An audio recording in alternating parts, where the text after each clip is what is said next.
Hello， 大家好，我是总舵主阿鹏。为什么你蒸的肉饼口感发财不够鲜嫩多汁呢？今天我们用莲藕、玉米做一个非常好吃的农家莲藕蒸肉饼。这样做的肉饼，老人和孩子都非常喜欢吃。关键的是做法还非常的简单。接下来跟着我的镜头一起来看一下我是怎样做的吧。首先我们准备一块半肥瘦的猪肉。这个猪肉选择非常的重要，最好选用梅头肉或者是五花肉。清洗干净以后，将它的猪皮去掉，这个猪皮可以留下来，下次炖着吃。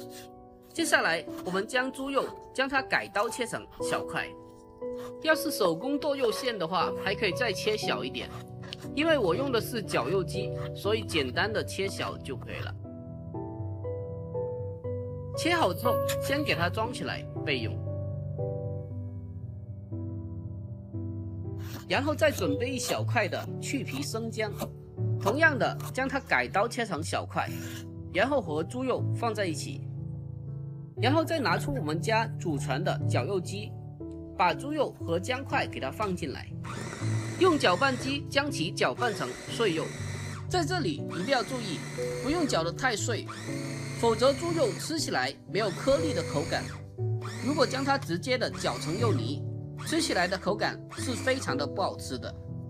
我们只需要简单的将它搅碎就可以了。将猪肉搅碎以后，将其盛出来备用。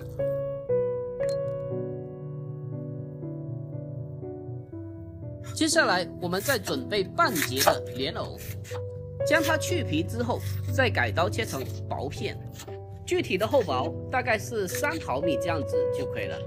如果太薄的话，会影响爽脆的口感。先给它切成薄片，然后再切成丝，最后再切成莲藕粒。这个尽量用菜刀去切，这样切出来比较均匀，盛菜后更加的好吃。当然，如果比较懒的话，这一步当我没有说过。将莲藕全部切好后，先给它装起来备用。接下来再准备半根的玉米，然后用手将玉米粒包下来，肉饼中加少许的玉米，这样吃起来更加的好吃，而且蒸出来的卖相也更加的好看。处理好玉米之后，先给它装起来备用。接下来再准备3颗小葱，把它的葱白切下来，然后将它改刀切成葱花。切好后给它装进碗中，剩下的葱叶我们同样的将它改刀切成葱花。切好之后给它单独的盛放出来。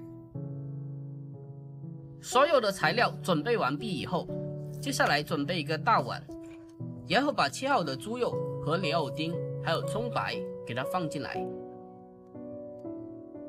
接下来我们开始进行调味，加适量的料酒和胡椒粉去腥增香，再给它来上一丢丢的蚝油，还有适量的生抽酱油。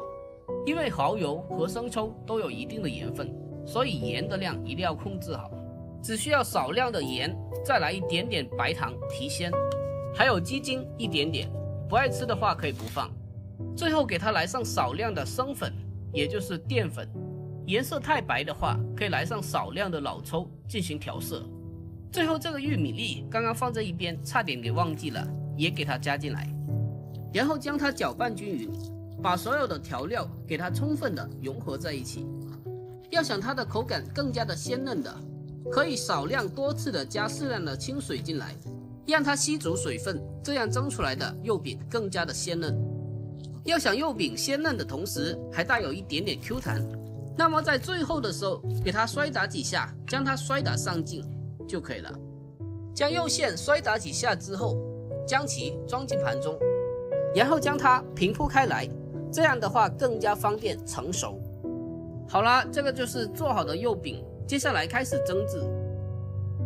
我们起锅烧水，等到水开以后，把肉饼放进锅中蒸制，然后扣上盖子，将它中大火蒸制10分钟。A few moments later. 好了，时辰已到，这时候10分钟已经过去了。我们打开盖子看一下，哇，真的是太香了。然后将蒸好的肉饼给它取出来，最后撒上一点点性感的小葱花，点缀一下就可以了。好啦，就这样一道非常好吃的莲藕蒸肉饼就做好了。莲藕和猪肉这样搭配起来真的是超绝了，一口咬下去，肉饼中带着莲藕的清香和爽脆，吃起来是真的非常的好吃，怎样吃都不会腻。肉饼你就像我这样做，家里的老人和孩子特别的喜欢吃。最关键的是做法还非常的简单，相信你看一眼就学会了。每天都在用最简单的食材做出不一样的味道，如果你也喜欢，那就收藏起来试一下吧。好啦，今天我们就分享到这里，喜欢的双击评论收藏，我们下期再见。